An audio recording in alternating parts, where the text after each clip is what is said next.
नमस्ते साथीहरू। आज तपाईलाई म एउटा सानो ट्रिक सिकाउन गइरहेको छु।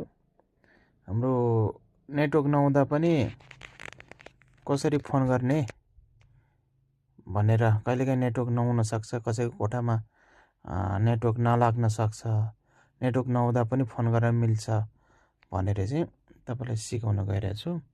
त्यसको लागि चाहिँ के हुनुपर्छ भन्दाखेरि, यहाँ मेरो देख्न सक्नुहुन्छ फ्लाइट मोडमा छ, तैपनि फोन गर्न मिल्छ मेरोबाट। अहिले फोन गर्यो भने त भिडियो यो रेकर्ड हुँदैन, त्यही भएर म तपाईलाई ब्यालेन्स हेरेर देखाउँछु। हेर्नु त,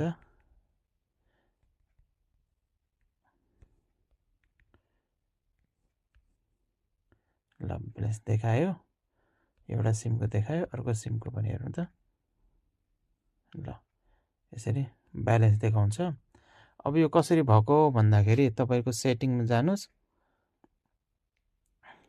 सेटिङमा गएर तपाईको अब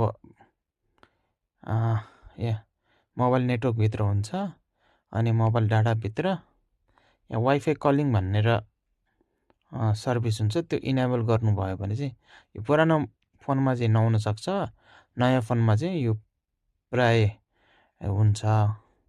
यो वाइफाई कलिङले के गर्छ भन्दाखेरि, तपाईको मोबाइलमा वाइफाई कनेक्ट छ भने वाइफाई कनेक्ट हुँदाखेरि तपाईको बिना नेटवर्क पनि यो एनटिसीको अहिले कल गर्न मिल्छ।